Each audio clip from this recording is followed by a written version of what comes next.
Clarita here, and I've got a new sponsor, DistroKid. If you want to release your music into the world, DistroKid's the easiest way to get your music into all the major streaming platforms, unlimited uploads, and keep 100% of your royalties. And because you're a Design Freaks listener, you get 30% off. Go to distrokid.com/VIP/designfreaks. DistroKid.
This is not a test. This is anything but a test.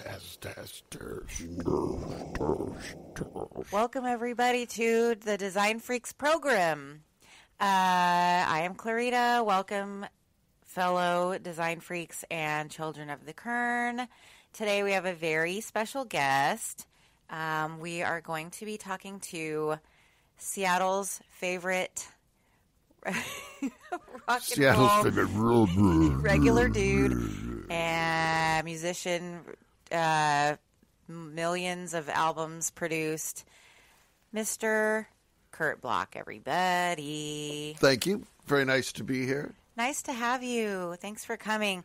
We are obsessing over these uneven levels right now on GarageBand, but the show goes on. And any levels that are uneven now can be leveled later. We'll level it. Yeah, hey man, just level it. I'll just level it out. Just level it up. You know how you do. You'll like it, as one does. Everyone will love it.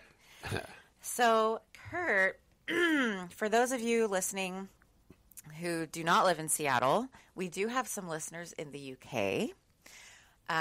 We do have one listener in Sweden.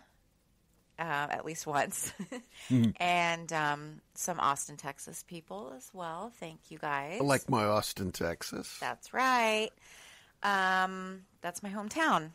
And so for those of you who don't live in Seattle, though, Kurt is a musician here from the band The Fastbacks and the Young Fresh Fellows. Who else? The Sergeant Major 3. Most notably, Full Toilet. I love that record. I think you gave it to me. No, did Eric give it to me for Christmas? It was a couple Christmases ago. Yeah. It's been out for a couple Christmases now, for sure.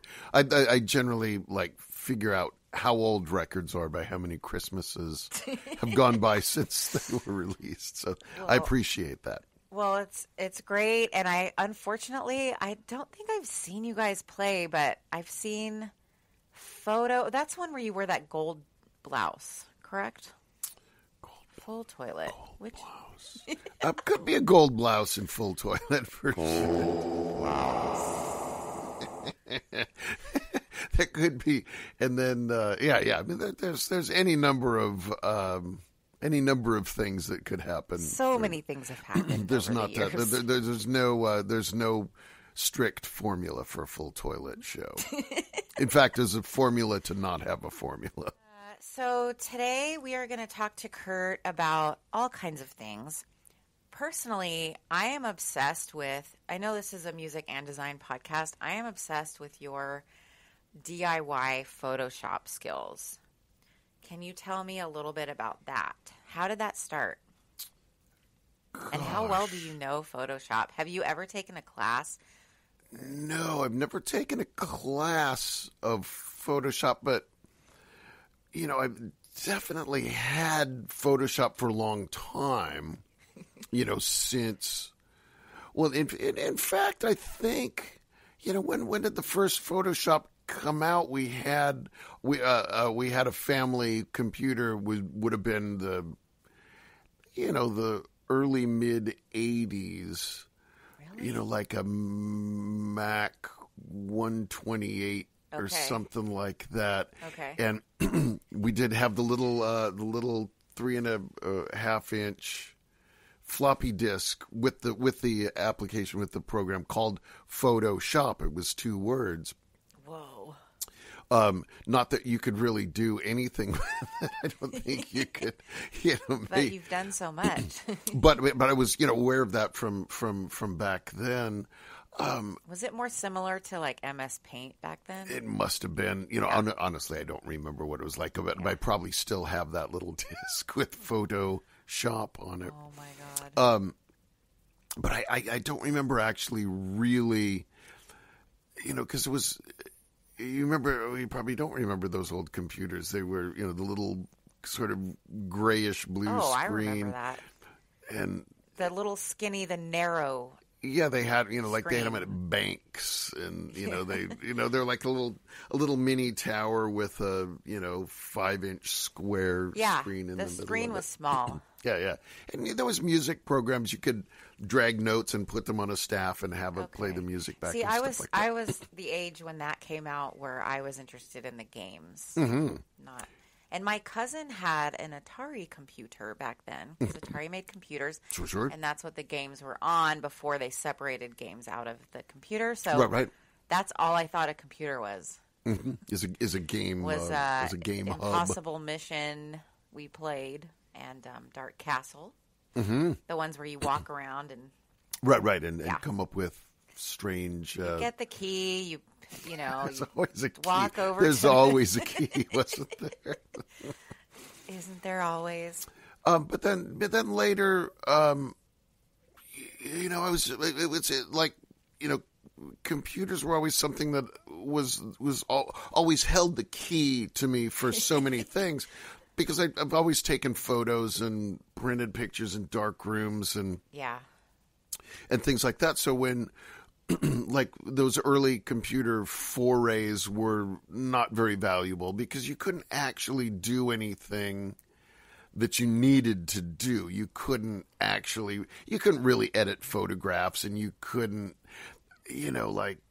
like do design work on that sort of thing. Even though I remember one of the Fastbacks demo tapes was done on the If You Want to Slow Down, Step on the Gas.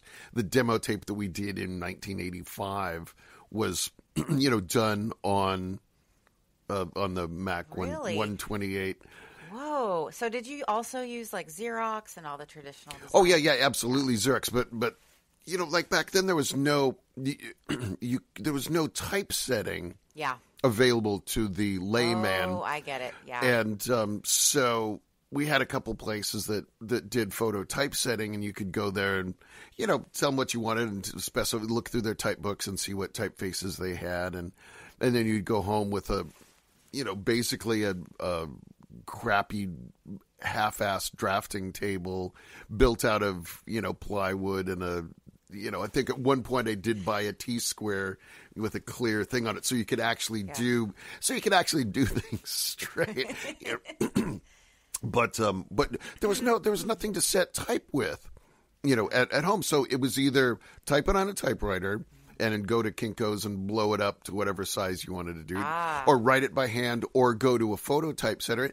And it wasn't or do the ransom note thing. Yeah, you could cut letters out of magazines, but everybody else had done that, and I was like, anything I did had to be better than that or worse than that. So it's either hand lettered, which I love. Hand lettering. Is that available? Photos of that early stuff, so I can put it up. I like to put up photos of what we talk about. Oh yeah, Instagram. I imagine so. I can send you some photos of some. Put up some photos of what we're talking about, the early Fastbacks cassettes. Yeah, the cassettes, and then it was, like gosh, I think, we would do things like find type books, like specimen books, then, and the key, obviously the key back then was to find a place that had a copier that you could blow things up on, because, the normal thing was just 100%, but there was some that you could go 200%. And then, you just sit there. It was cheap and nobody was there, so you could just sit there for hours and with, scissors and a glue stick. I'm sure everybody from the 80s did exactly that. Right. But then, I was probably a little more ambitious than a lot of people were back then. I wanted to stand out. With the, and just, personal, see how far you can push Xerox machine. And you could get all the letters if you found a type book that had a typeface that you liked. Yeah. It had all the letters, so if you could go blow those up maybe twice on the Xerox machine, so you had a master list or master set of type at, maybe the letters were an inch and a half tall or something, then you could copy those sheets and cut out the letters you want and glue them down, and you could, do your own. It was jagged. It looked Xeroxy, but it was still very cool. Yeah. And then at one point there was one that there was a Xerox machine that you could reverse things on. And it's like, oh boy, wow, we're really getting somewhere now. So you did everything yourselves, all the design? Yeah.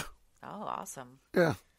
We had a couple people sometimes would draw like our first Fastbacks album had a cartoon for the cover, but it was just black and white, and so like, well, we can make this cool, and did overlays, CMYK or CMY overlays, so we could add color to it, and stuff like that, and of course that was you're just fishing, you're just trying things out and seeing, and there was no, you could cut your overlays.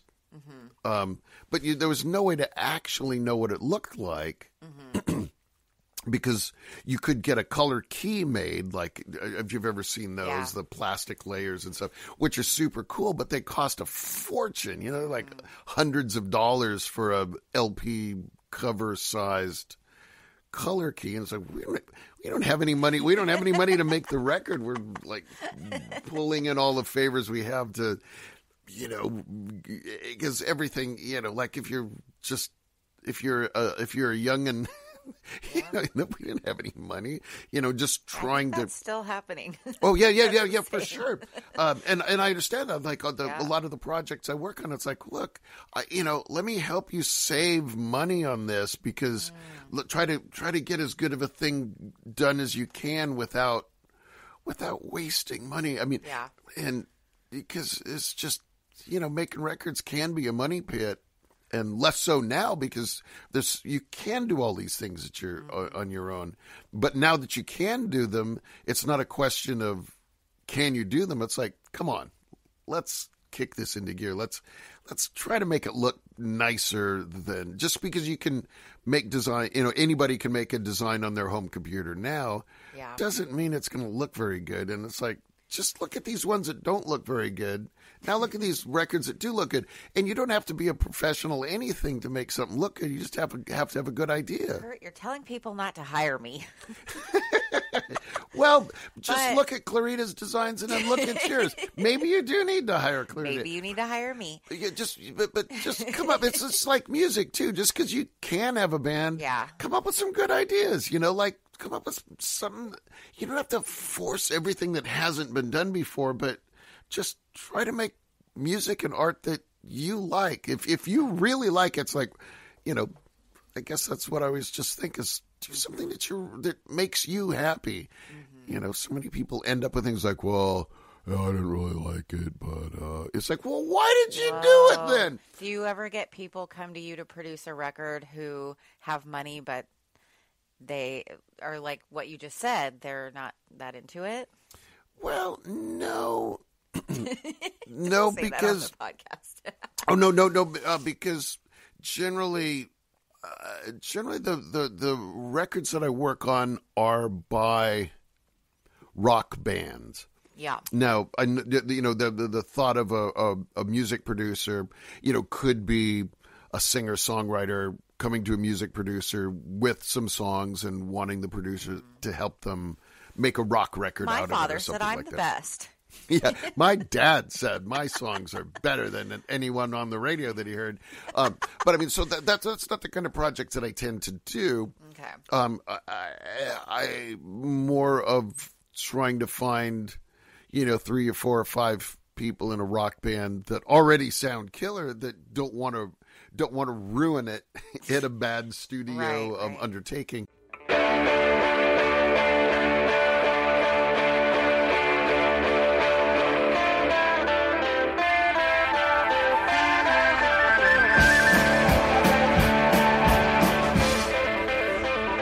These levels are crazy.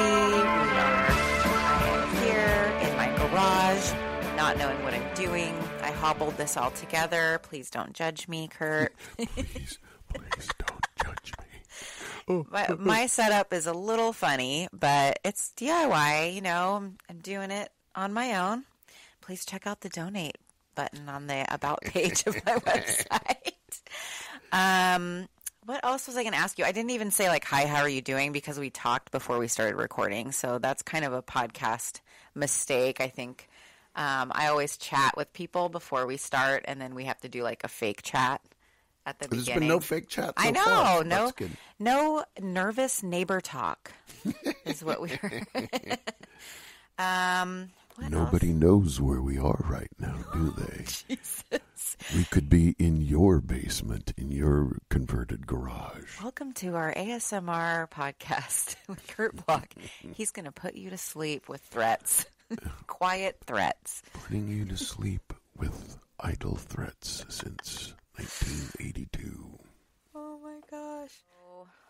I just want to say that I love the name Full Toilet. I think that's the best band name of all time.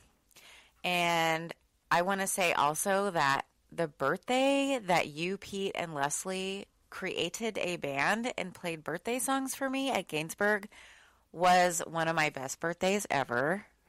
Yeah, that was good. Amazing. Do you remember that? That was a good one. We had we drew on mustaches. Yeah, everybody. I was like, I am Mexican. I could have a mustache so easily that I don't like this. But yeah, that was fun. We did the mustaches. Do you remember the name of the band you guys made up? It was a Kinks cover band, right? Oh, it's been a while. Yeah, it's been a while, and I think we tended to make up a new name with every undertaking. So, okay, of course, it would be hard to remember which is which. But I still have the painting. Oh yes, of course, of me playing guitar that night at the Gainsbourg. Exactly. So the photo was taken of you playing guitar that night. I later made a painting of that moment. Yeah, that night is pretty much a blur, but I just remember, I think I cried. It was so awesome. Because Kurt, Leslie, and Pete created a Kinks cover band, and they changed the lyrics to be about me and my birthday. And I don't remember how many songs there even were, but it was just the most awesome birthday. It was great. Yeah, it was a night of quality for sure. Forgot about quality undertaking.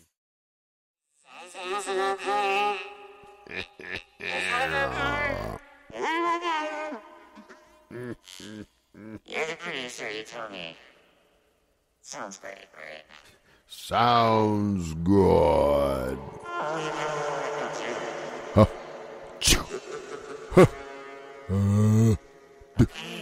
So I think we're going to take a little break. Please enjoy this commercial for Tony's Pizzeria. And then we're going to come back and we're going to talk about our main event. And that is Raymond Pettibon. Today we're interviewing a stomach. Hello there. What is life like as a stomach? Oh, boy, it was humdrum. Until what's-his-name discovered Tony's Pizza. Tony's Pizza? Yeah, I was suffering from the pizza cravings until Tony's came along. Crispy crust and zesty sauces. Wow. And so now... What's that? Another pizza craving. Just thinking about Tony sets it off. Oh, where are you going? He's going to get a Tony's Pizza, and I follow him anywhere. Does your stomach send you pizza craving signals? Oh, wow. Tony's, the Pizza Cravers Pizza. Available at the concession stand. Okay, welcome back, everybody. While you were away, welcome back. While we were away, we started a band called the Circuit Breakers. What's our first album called? The album is called Blown. Band, the Circuit Breakers. Welcome back. Today we're going to talk about Raymond Pettibon. Pettibon. I guess it's probably a made up name. So, well, I'm going to go over what Wikipedia told me about it.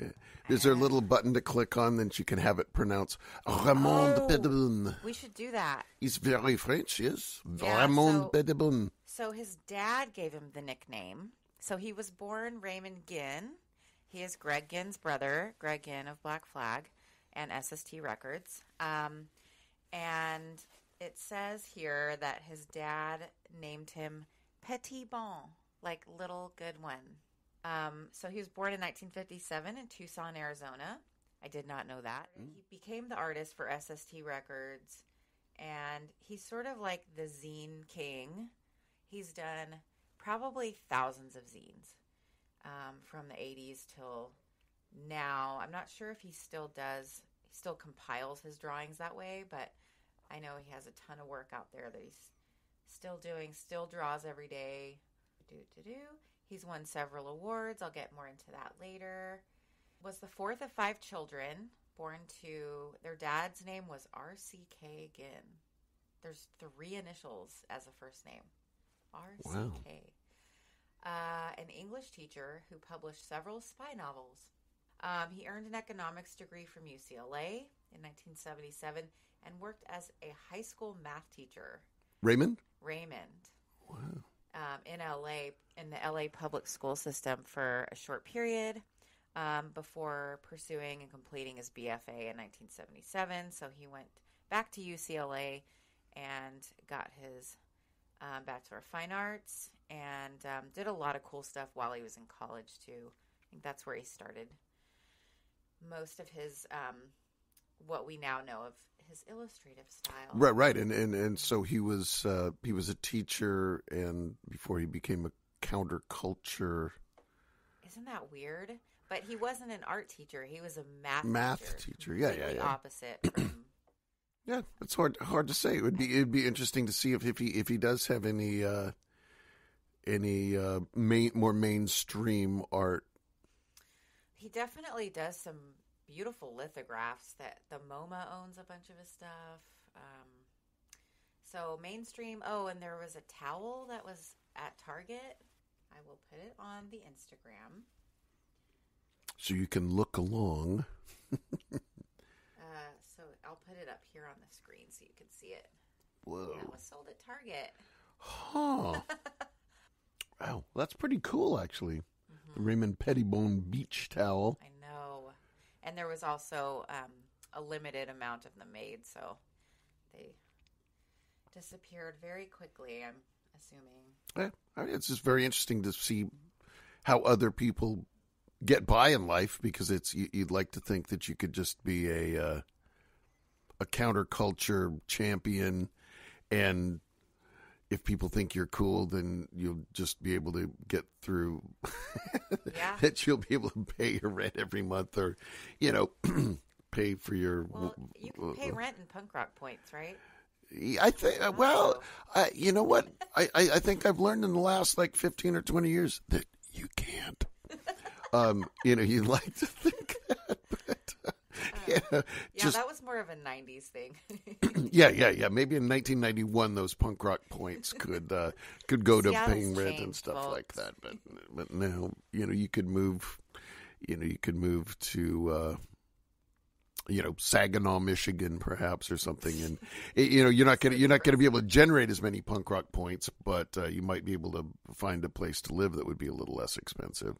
So I really recommend this video I watched called The Art of Punk by MOCA Museum of Contemporary Art in LA. They did this whole series of punk art, and the Black Flag episode, the Raymond Pettibon Black Flag episode was the first one, and then there's also one on Crass, It was two people who did that art. Crass was a zine first, and it became the band. The music came later after the design of that logo. So it's kind of interesting. Yeah. That I didn't know either. So anyway, check out this Art of Punk series by Mocha on YouTube. It's really cool. The one on Black Flag is pretty funny. Flea is in it a lot. People who have a lot to say, like Flea and Henry Rollins. And Flea calls the logo Danger and Commitment to Art. And he says, when art and action come together, it's a sincere moment that can never happen again. Keith Morris, also from Circle Jerks. And then I wrote here, not to be confused with Keith Morrison from Dateline, in case you get them confused.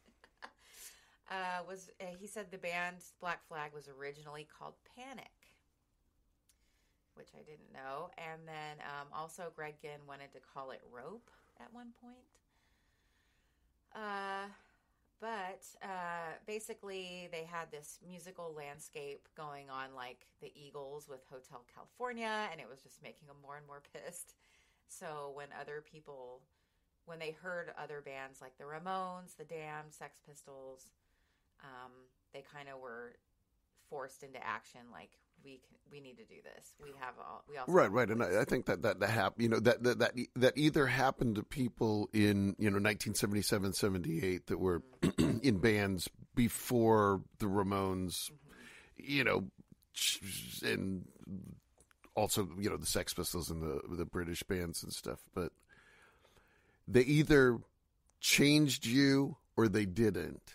Yeah. And if they didn't change you, then ultimately, I mean, like, I just think of our Seattle rock brethren around the same time. There was the people who picked up that torch and led with it, and the people that sort of didn't. And it didn't mean that you were going to fall off the planet instantly if you shunned the torch of punk rock, but.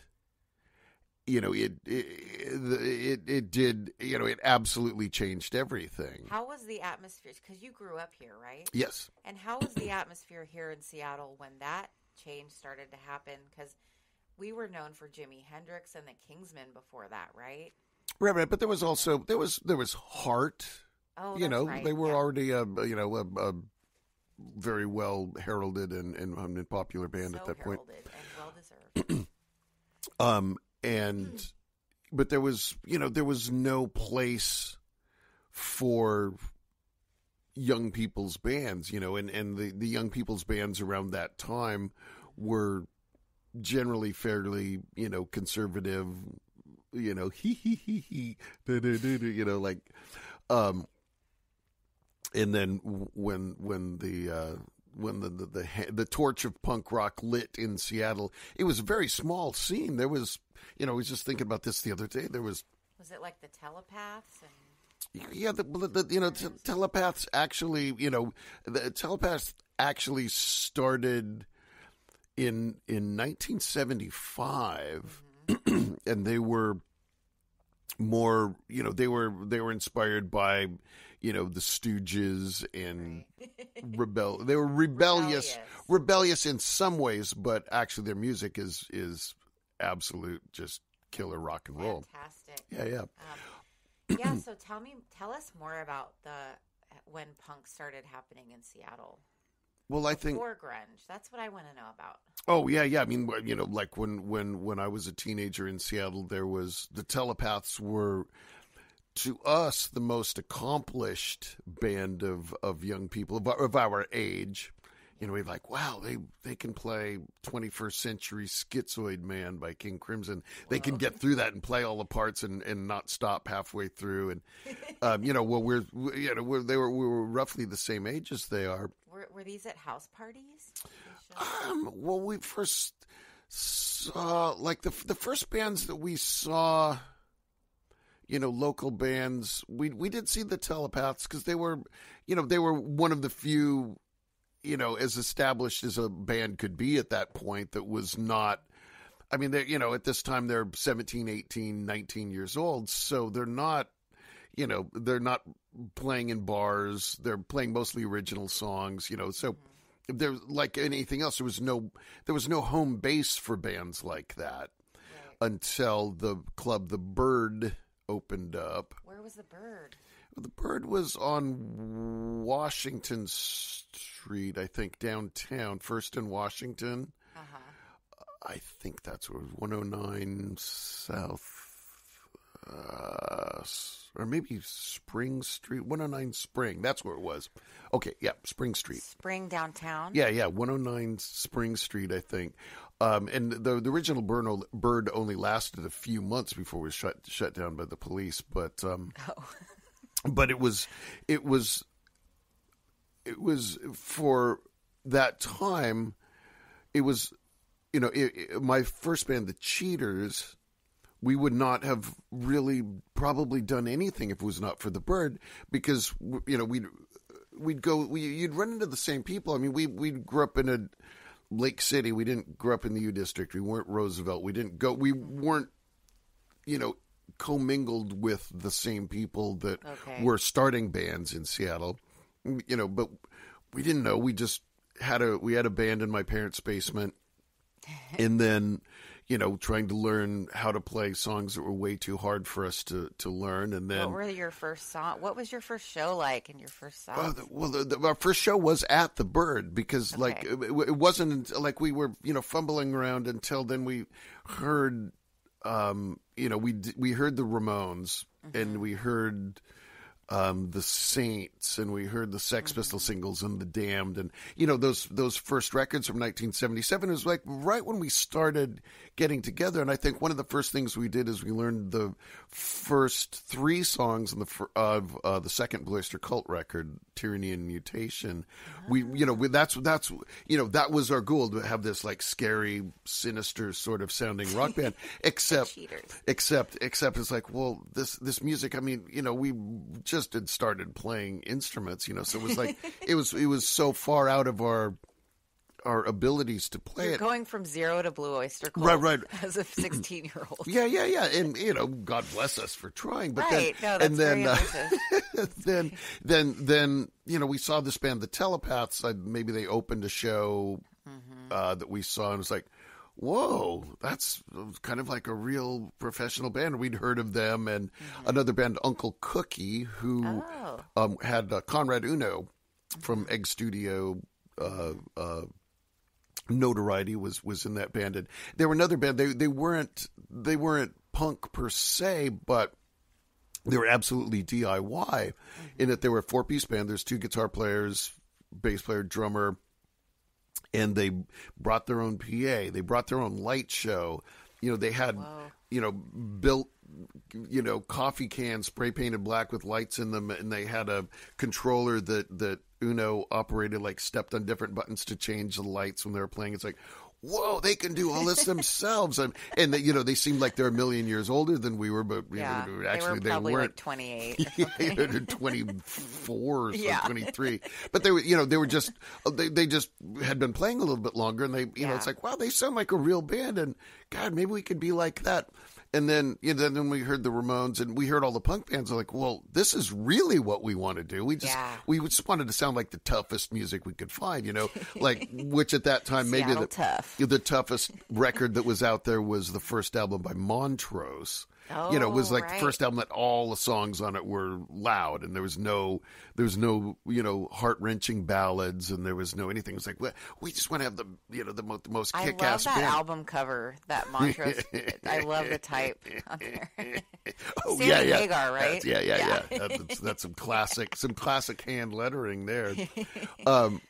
But, and every time we'd get a record, whether it was Scorpions Fly to the Rainbow or something, Grand Funk Railroad, whatever you could put on and just have it, because we're like 15-year-old kids. We just wanted like the most gnarly sounding music. And, you were never a 15-year-old kid to me, Kurt. And, like Raw Power by the Stooges, you put that on, it's like, God, how can they just make this record? It just sounds like they just want to, it's powerful. And it just makes you just want to kill, just want to wreck stuff. And that's what we want to do. But it's like, well, how do you there was no way to figure out how to do stuff really, like, and we didn't have nobody had any money. We just had the worst instruments. Right.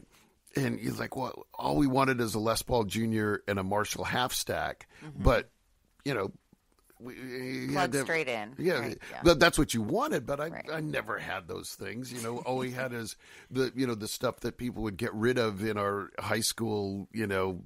Oh yeah, well, I'll sell you this whole box full of music gear for $75. It was a guitar and an amp and a cabinet and then some other broken stuff. It's like, okay, and pretty ambitious, but it wasn't. It didn't sound like the Les Paul Jr. and the Marshall. But don't you think that's how the Telepath started? Well, maybe. Perhaps. But then they also had Homer Spence was the other guitar player. It was Eric Corner and Homer. And Homer was older. And, okay. And, there was, I think in that group of people, there was probably a few people that knew more about how to go about doing things and no, don't get that guitar, get this one because this one will sound more like you want it to, or something. All the things that we didn't know at all, we just, well, this is a guitar and this is an amp, but it sounds jingy, jingy, jingy. It doesn't sound like it doesn't sound like Montrose or Blue Oyster Cult or and then when the first Van Halen record came out, we're like, oh my Jesus! Forget it. Yeah, forget it. Or the other one we were talking about the other day is AC/DC "Let There Be Rock," which also came out in 1977. Rock. And we're just like, holy crap! How did you make how do they make it sound like this? How do they get that tough ass sound? So we're even from back in those old days, we're just trying to figure out how to make, just stuff sound tough and killer. And I guess ever since then, I haven't really changed at all. Well, it sounds like you were more influenced, or you were aiming to sound more like those huge, the bigger sound, not necessarily the loud garage punk. Well, yes and no.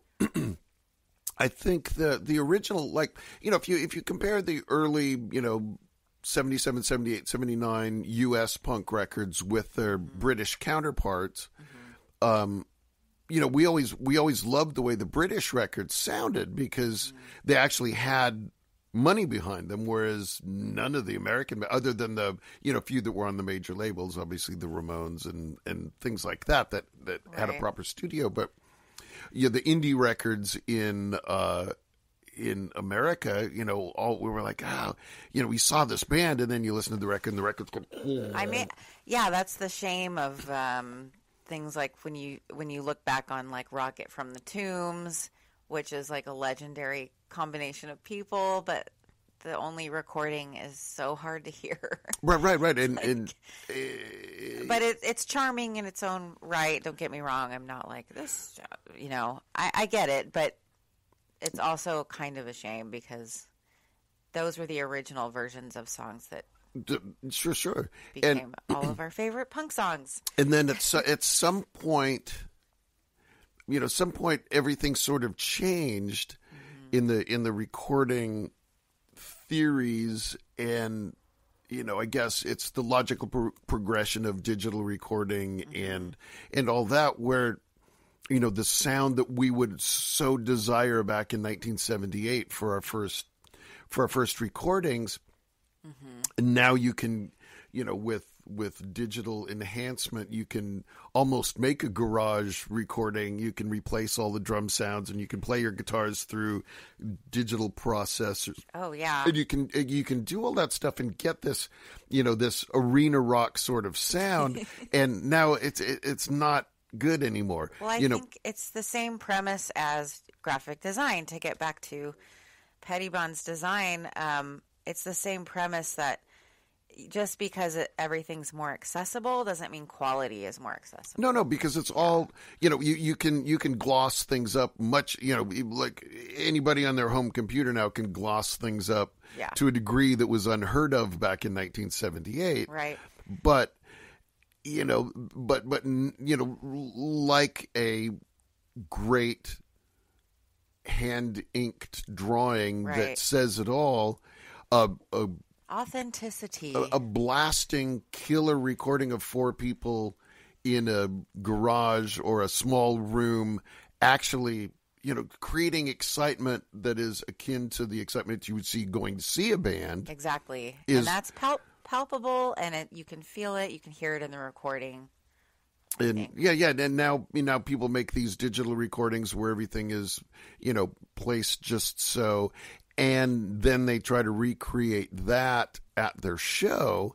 And so you see people with, 80 guitar pedals and 2 laptops and all this stuff. And, and whatever, it's just it's not necessarily good or bad, but it's a laptop as a pedal. They step on the laptop. But so, we were always trying to make the recording sound like a killer band, like you go see, like capture the excitement of an actual good live band, right? Rather the than show came first, right? Exactly. That experience was the people playing together is what was the goal is to get that and keep that, rather than somebody spending 6 months in the basement making a record where everything is perfect. And then trying to put a band together to follow that. Maybe a band like Boston or something like that, was a precursor to that. That Tom Scholz made that record, not all by himself, but probably just about, and then put the band together. Beginning of that. Yeah. And I love the first Boston record, but there's a lot of good records that are the blueprint for a lot of bad records. That's very well put. and Boston is definitely one of them. There's tons of them throughout the years. Groups that make great records that the bands that pick up on some of it, but not necessarily all the good parts. And you can't just pick up another band's style and run with it, and it's probably not going to be as good. No.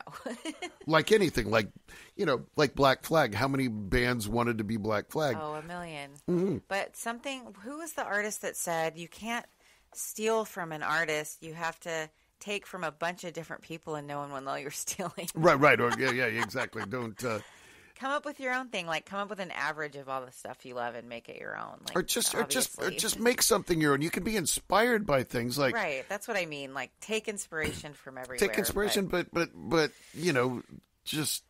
And that's not to say there hasn't been some bands that have been pretty much outright copies of other bands that have been pretty killer. Well, but, it's funny because if people wait the right amount of time, give it about 20 that years. Void. Yeah. Anyway, to get back to the story, so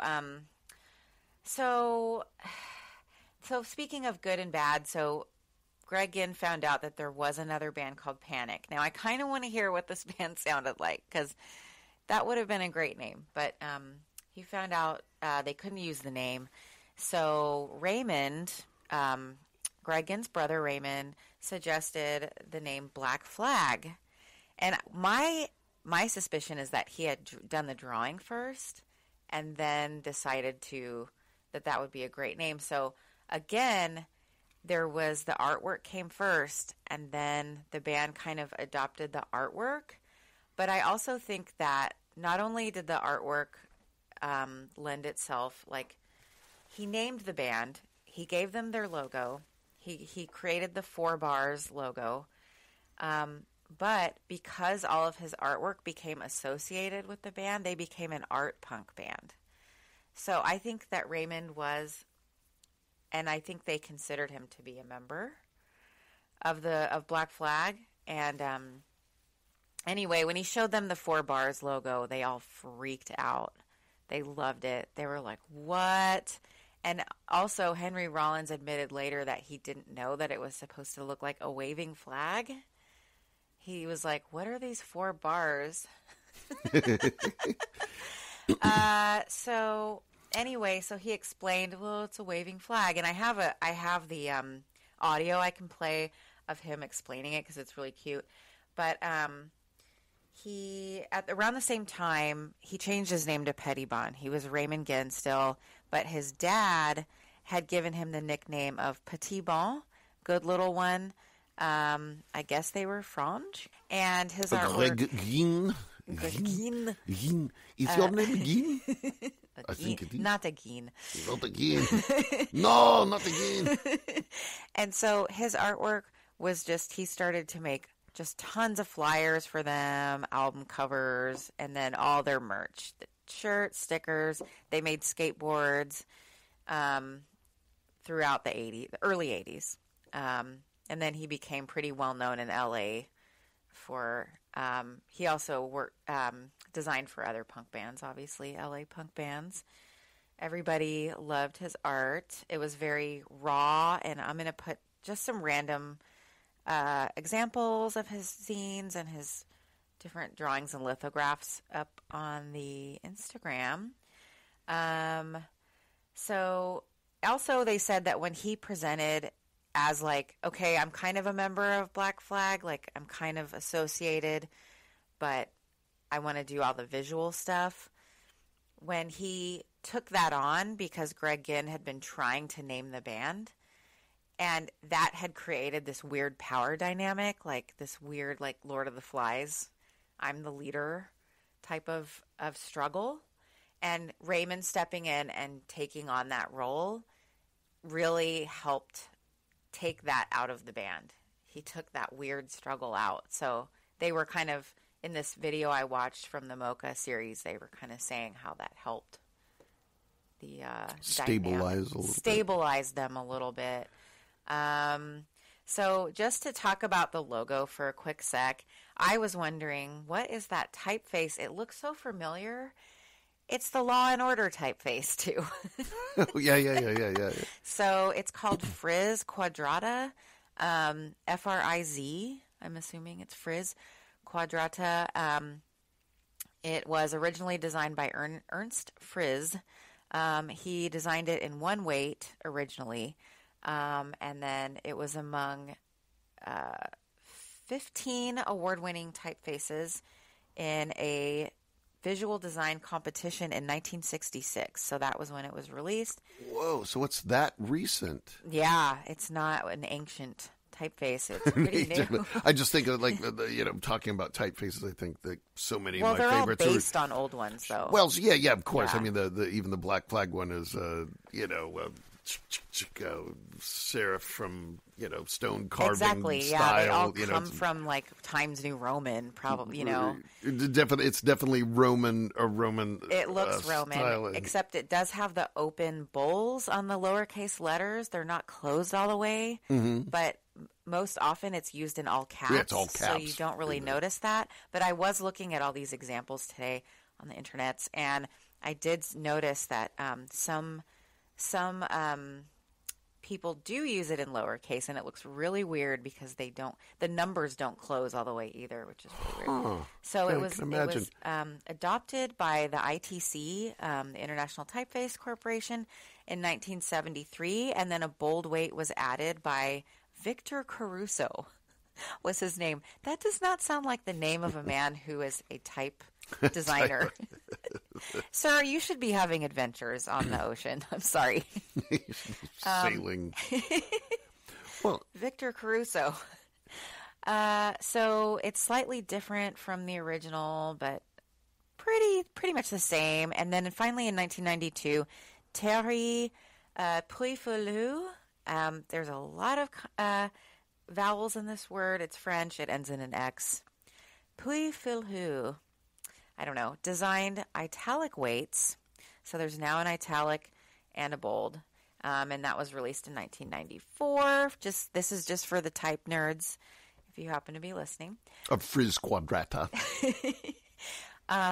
Some other people who use it, Black Flag, Bad Religion used it. Yep, for sure. Yeah, definitely. You can picture it in your head. Law and Order, Dungeons and Dragons books, the cover type. KFC, an anti-hero skateboard company, and Jif peanut butter. And now that I've read a bunch of corporate names.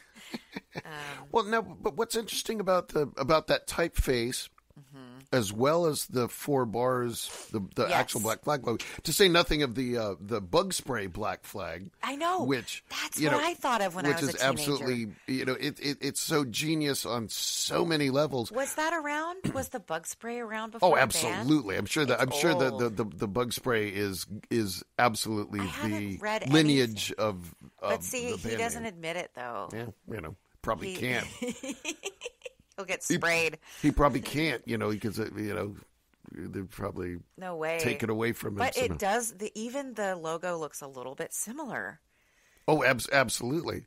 Now, but you do realize that the first Black Flag single, when it came out, No, tell me. had neither the bars nor the typeface. Oh. The original copy of that first 4-song EP did not have either of those things on it. The typeface was different, and like subsequent pressings have changed. Changed to the frizz quadrata. So maybe when they were, maybe it took a while to get that going. Not long, because I think by the 12-inch, The artwork was set. Jealous Again, they had the bars and the typeface by that So here's point. the black flag. I mean, Yeah. there's a typical flag-looking, icon there, and then the words "black flag" on it. It does look different. I never would have thought of those 4 bars myself. So that's what I think is so interesting. the bars, it's just absolutely genius. So genius. And then just like Peter Seville, just like there's so many parodies of it too, that like we were talking about in episode, or was it episode 2 with Peter Seville, when I was talking to Travis Ritter, how it kind of takes off out of their control and people sort of take it and do. Oh yeah. And interesting. I did not know that Raymond Pettibon was an art scholar. Yeah. And it's in some ways it's not surprising, but all that stuff is so well. It's so good. But also just thinking, it almost makes a little more sense that somebody would come up with something so iconic early on. I know, but he in never their- went to design school. True, but he was an art student, though, right? He was an art student at the time. So, or I don't know, was it at the time or was it? He was a math teacher, perhaps. But So, so there's so many versions of the Black Flag logo. I've seen all these different tattoos, and there's the Kathy comic, Ack Flag, where there's 4 Kathys there. well, then there's, to say nothing of the band Off, Yes, which Off was also drawn. which That was is drawn. also is a bug spray. It's anti-bug spray. absolutely genius in that it's the other popular brand of bug spray. But that's anti-bug spray. Off is to keep bugs off you. Right, but it's bug killer. Right, bug killer. You're right. Black Flag is like a spray. Oh my God, did he do that? And he even kept the exclamation point. Oh yeah. And it's Raymond Pettibon. I mean, he That is he took his own hilarious. thing even to the next further level. And It's like, that band. That's like an all-star band, right? Who's in? well, for who's sure. in And Keith Off? Morris is the singer in Off, who was the Right. first singer in Black Flag. And, the later Black Flag records were not necessarily sounding much like the original Black Flag. Mm-hmm. And, not saying that a band needs to keep playing the same music over and over and over again, but if you change enough that it's not that, if you lose your mission statement a little bit, then whatever. If you guys are having a good time, that's great and everything. But Yeah. they at some point they sort of lost me. But then Off, without saying, oh, let's copy the Black Flag sound from, the early Black Flag, that first 45 or whatever. They just sort of picked up where that left That's off. so genius. Do you think it was kind of a middle finger to? Well, there's Well, it's his brother, though. Raymond. Well, it's Raymond Pettibon's brother. I know, but it's also seems like a middle finger to Greg Ginn a little bit. There's but I mean the band offers a big middle finger to everything, really. Okay. I mean, I'm sure. I don't know, but I would imagine Greg Ginn probably is not out of the not out of the scope of that middle finger. But I mean, the band it's absolutely killer, and yeah, it's agree. just such a good idea. Mm-hmm. It's just, and the artwork is great. Yeah. I mean, it's fantastic. It's just, if you, and I don't know, be a designer, but I love his artwork too, and he makes a ton of money as a fine artist. But I just wonder what he could have done, because he has. He really has a grasp on just getting to the point, and like the high concept stuff, like you were saying, like taking the Black Flag bug spray thing, creating another bug spray band. That's so funny. And it wouldn't be good if the bands weren't absolutely killer, and I know. And then he says everything just works right. I mean, I don't know if Raymond Pettibon has been in a band, if he's played music or anything like that. It sure makes sense, because he obviously has more than a mere finger on the pulse of he was in what Black Flag at the beginning when it was music. called Panic. Oh yeah. Yeah, what did he was do? one of the original members. What does it say here? I don't remember. It's okay. I know, I don't remember, because it says he was only in it for a minute. But he says that Black Flag could have been called anything, and it would have been successful, because that's how much he believed in them. And and he honestly kept saying that in the MOCA video. It could have been called anything. True. What a Pettibon. but it wasn't called anything, and it like no, it came together perfectly, just like the Ramones, just like their look and their sound was perfect. Well, right, and it wasn't entirely by accident, but at the same time, when you're young people just trying to do something different, you can think that you have all these things in place. I mean, like if you're 17 or 20 or whatever, you think, oh yeah, we got this all. But in hindsight, it's definitely a little more scatterbrained than that. But clearly, the first Ramones record is, it couldn't have been made at any other time. I mean, it was exactly everything about it is just perfect, right? And it was made perfectly. If there was any of the parts that were not there, not saying it wouldn't still be good, but it's pretty much bulletproof. I mean, there's nothing, you can't grapple with it. It's so good. As is that first Black Flag single, right? We just wore that thing out. It's like, how could these people be so pissed off and just present it so well? Too bad they didn't have the logo yet, because then it really would have been perfect. I'm obsessed with the bands who have, one designer. It's usually a friend or somebody. It doesn't seem to happen as much anymore, where the designer or the artist for the band is like another member. Well, there's no bands there. That whole design, people are, that started dying when CDs came out, and then after CDs are, digital downloads, nobody looks at anything anymore. That's why I'm so obsessed with it, because it's just such a cool. It's a cool other dimension to music. Oh, for sure. And we were talking about Peter Saville. You can't. That whole scene is, it was all absolutely linked together. But he also did work for other bands, and those album covers became very famous. Like in 1990, he designed the cover for Sonic Youth's album Goo, and that is a very iconic, recognizable album cover. Oh, absolutely. It's clearly Raymond Pettibon, but for it doesn't make us think Black Flag. It makes us think Raymond. Sure. Yeah, so it's really weird how he was able to do that. And by that point, Yeah, you know, he was like already working. Yeah, there was, it was clearly his thing, but so you didn't think it looked like Black Flag. Right. But if Peter Saville had done a record in 1990, which he very, very may well have, and if it was in that same, I mean, Peter Saville was not an illustrator, I imagine. He was just absolutely a designer. Yeah.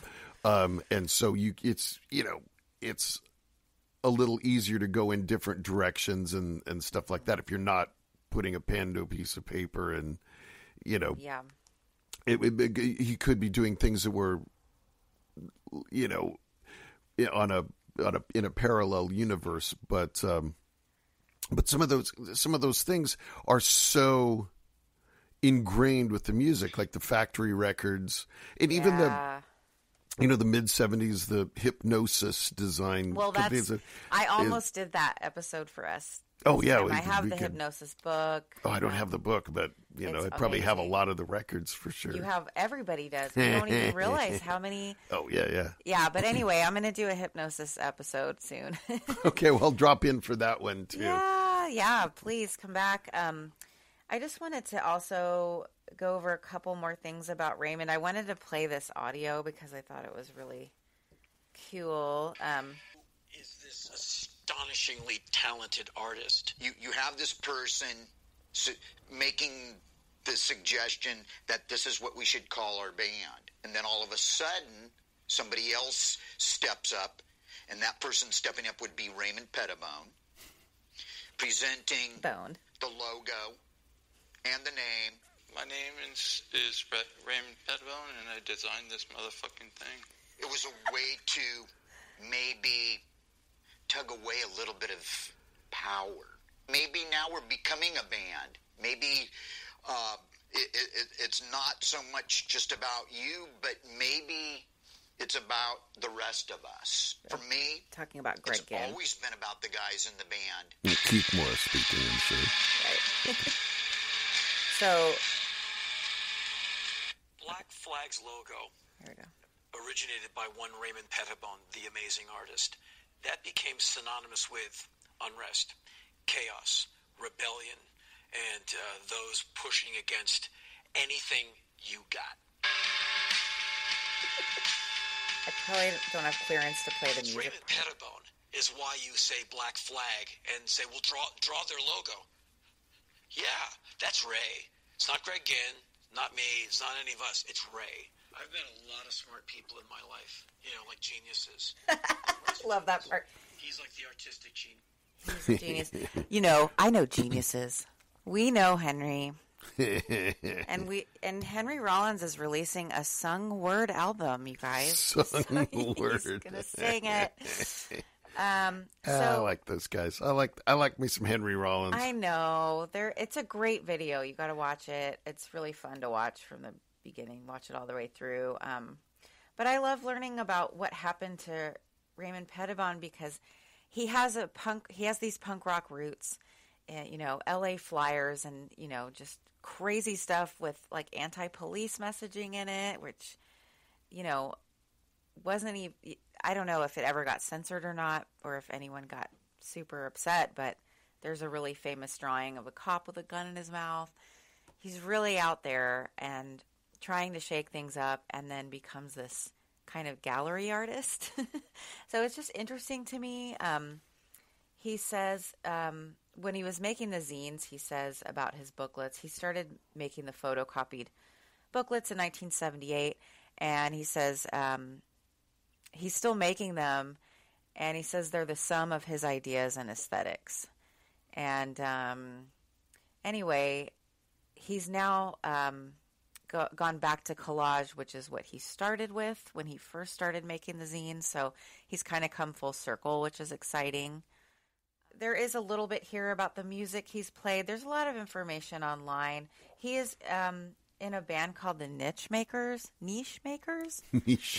a band in Venice, and he received, in 2004, he received the Bucksbaum Award for Visual Arts given by the Whitney Museum.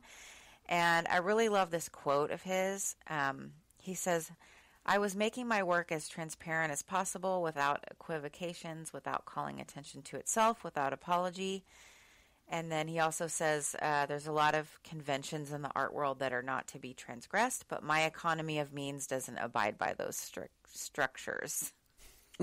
Economy of means. That's so cool. I love his quotes. I love all his work. And there's also tons of his lithographs and other drawings online. You can find it at artnet.com. And then you could also seriously lose hours of your life looking at his website. He has so much stuff at raypettibon.com, not Raymond, raypettibon.com. So, yeah, I think that's pretty much all I have time for. There's so much about him and all the bands. He's made art for Minutemen, obviously, all the SST, Husker Du. But look at so I'm going to look at some of these covers here with Kurt. This one says, OD, a hippie. OD, a hippie? What? Legalize heroin, ban hippies. Legalize heroin and ban hippies. Anyway, any other Black Flag or other rock history tidbits? I have to remember the first time we saw Black Flag in Seattle was, I'm not sure where their show was supposed to be, but it was canceled or shut down at the last minute. And they ended up playing it at a house in the University District. What? Instead of their regular show. And I honestly can't quite remember the order of events or why that it got why it was canceled or whatnot, but we'd never, we had that first Black Flag 45 and just thought, this is like this is absolutely the most radical thing of all time. And, whatever year that was, 1980 maybe, so we'd already had a few years of punk records at that point. Yeah. And for something to, really make that much of a, of course we thought we knew it all. We thought we'd heard everything that there was to be offered at that point, then we get this and it's like, wow, this sounds like it was recorded in a not a basement, but a garage, the sound quality was such that, we thought it's like, wow, well, this doesn't sound like, a real studio. It just sounds like it was, recorded on a, broken tape recorder, or something. It was ferocious sounding, like in a way that recordings weren't ferocious back then. Okay. And then they ended up, wheeling their gear into our buddy's house in the U District. It was your buddy's house? Yeah. And they're like, well, you can come and play at our house. So they, wheeled in the Lucite drum set and the PV full stack. Why was the show canceled? Do you remember? I can't remember the actual reason, but the club maybe have gone away. I don't even remember that's an interesting question. I'll see if I can ascertain that. But and you remember the show pretty well? Boy, do I ever? There was maybe 20 or 25 kids in there, and seeing Black Flag, in 1980. In a living room of a house. Whoa. It was like absolutely nothing we'd ever seen before. Did it just blow your face off? It just was. I mean, it was. Yeah, in every way. I mean, it was so loud, but it was so. There's loud and there's kick ass and there's loud and kick ass, and it just. Did anyone record it? No one had any way to. Probably not. If they did, the recording would be. You wouldn't, your brains would be absolutely fried. But, just that sound. Yeah. Let the party begin. And, a bunch of 19-year-old kids drinking cheap beer and listening to Black Flag play in a living room. It's just. Wow. Just something that. Were you all looking around at each other like, is this happening? Or looking, because there was a lot of thrashing about at that point in music history too. Right. And so you're also trying to look to not get your get an elbow in your eye or anything like that too. But Wow. And they played the songs from that single that you loved. What else? Did they play stuff you hadn't heard before? Oh, for sure. I mean, there's only 4 songs. We'd only known 4 songs. Maybe, I don't know if Decline of Western Civilization was out at that point yet or not, but that was the next, that was... They were probably playing those songs. Yeah. But, wow. Yeah, for sure. It was kind of too much for a brain to assimilate all in one. Did you know how big they were gonna get? Like, did you have a sense? No, not at all. Okay. I mean, no. You just liked them. Yeah. It's just like, well, this is a cool band, and you notoriety. There was obviously no internet or anything like that, but we knew they were a notorious band, and that they were, a lot of their shows got shut down because they were radical and loud and incited problems and stuff. But that's exactly what we wanted out of music. We wanted dangerous music that incited problems. That was all you'd ask for. Well, that and nice Baroque pop music too. But somewhere on we just like music that was all the way on one end of the spectrum or the other. Baroque, all right. The beautiful, great harmony pop music, or just like the most ferocious, insane. Wait. So were you in the Cheaters at this point? The Cheaters had been broken up at that point. Who was in the Cheaters? The Cheaters were. I played guitar. My brother Al played bass. Okay. Our next door neighbor Scott Dittman was the singer. And we started in 1977, and our other high school buddy Dave Shoemate was the drummer for most of it. And we ended up starting to play in 1978 when the club The Bird, first opened. We heard, there's people that are opening a punk rock club. We better bring our basement demo cassette to them and see if we can get a show. And we went down to their thing before they opened, and we're like, well, we have a band. We'd like to play here. And thinking they'd go, oh, get out of here, you dumb kids. And they was like, oh, well, we'll listen to this and give you a call. And sure enough, they called, a couple days later. It's like, well, we're booking the, 4th weekend of our thing, you guys can play on that. And we're like, whoa, we can. We have a show. Yeah, and so that was our first weekend of shows. And who made the flyer? Do you remember? I have a copy of it, and it's one of the greatest flyers. I have to post it. Yeah. Okay. It was we opened for Negative Trend. You opened for Negative Trend? Yeah, it's March 16th and 17th, 1978, I think. At your first show? Yeah. Oh, my God. But I mean, but remember, nobody, in 1978, nobody Negative Trend. Oh, yeah, okay. But it was, there was no punk bands in Seattle. I mean, there was nothing. Yeah. We had no blueprint, and we weren't. We didn't know what to do, and then we see bands like that that just are slamming, blazing. They're like, holy shit! We gotta get our crap together. This is what we want to do. And that's amazing, because you could go see the Ramones. We saw them, throughout. 1977, they played here a couple times. They kind of played a lot, yeah. Yeah, they were always on tour, but they kind of played a lot. Yeah, they're known for touring, Clarita.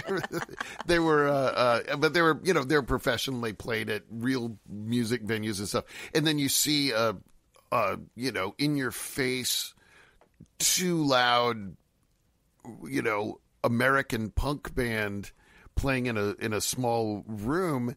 And it's, it's a whole nother thing. It's, especially if you've never been in a room with a blazing loud, angry band.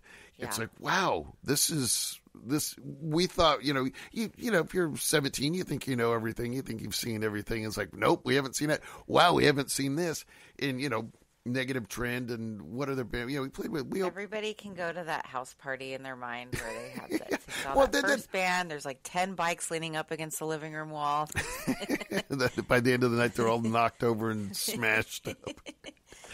Somebody's barbells get thrown into Right. the stack of The 10 carpet bucks. is just Carpet gone. is Just forget it. bye-bye. God, I kind of miss house parties. I grew up going to house parties because I'm from Austin, and we seem to have more of them there. It seemed when I was up here, people were sort of campaigning for all ages clubs, all ages shows, and I was thinking, does anyone have a house? Like, what are you talking about? Right. Shows. Go to do it. It's a house party. Yeah, like, house why don't party. you guys know how to do that? Move a And bunch of so stuff out of your living room and set up a there ended basement. up being them here, but it was just so weird that it's just not as common. Like in Right, Austin, and that's now what everybody did. And probably that's going to be a thing of the past. You know, people can't afford to even have a house anymore. You know, you can't get 4 people together to rent a crappy house that's, you know, bound to be torn down They're in the going to be next few RV years. parties pretty soon. Yeah, or apartment parties where everyone sits around and puts on headphones and It's like, plays electronic can you be instruments. quiet? My neighbor is going to complain. Well, you're hitting the foot pedal on this electronic drum set, and the downstairs neighbor is complaining because it goes. Headphones on. Well, we can't hear the doorbell because we have headphones on, but the foot pedal is going. And it's really, I'm trying to watch Such TV a down horribly here. quiet sound you're making. It's so loud. Can't you hear that? Yeah, boy, that's really annoying. People don't know the meaning of the word annoying anymore. Oh, my God. Yeah. Yeah, nothing's loud I don't know. I mean, we sound crotchety because Seattle has changed so much. But it has, you guys. Yeah, when was the last time you saw a show at a club when somebody showed up with a 100-watt amp that was turned all the way up? It just doesn't happen anymore. I wouldn't know. I wouldn't know the difference, I don't think. Well, you would if it was turned up because you wouldn't hear anything during or after it was Turn it up. Turn it up. All right, man. I think that's going to be the episode pretty much. All right. Then we can have our stylophone solos. Oh, yeah. Do you want to do some stylophone? Nah, it's okay. We'll save that for the next one. There's also, Eric got me, this is my stocking stuffer for, oh God, please stop. It's terrible. It's this cat noise. It's like did you go to Spencer's Gifts? Where did you get this? Okay, let's put that away. But check out Kurt's many projects. Record your album there with Kurt. How can people record with you? I'm pretty easy to find. Okay. You know, you can at least track me down on Facebook. Track him down, bug him. Just kidding. Don't. Sorry. Don't worry. I get bugged a lot. I have I don't have a ton of listeners, but I do have quality listeners. Mass quality. That's more important. About. Yeah, because podcasts are. It's like it's pretty punk rock. It's pretty DIY.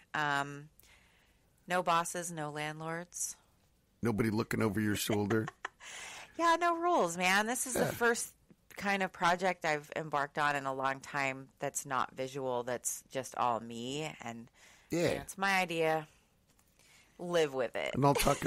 I'll come down here and we can talk about graphic design for hours and hours and hours, too. Absolutely. I love it. Frizz Quadrata.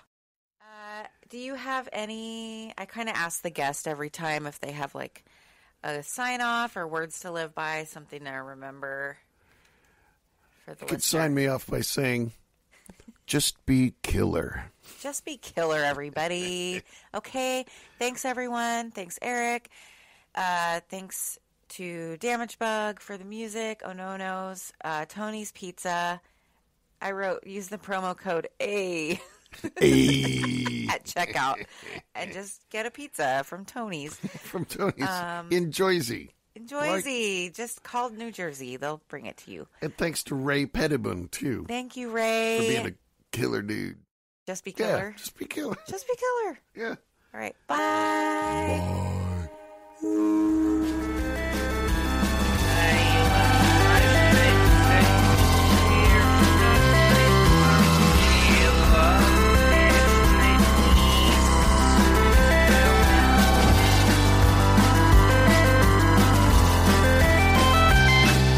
Hey, you're on Rose in the Station.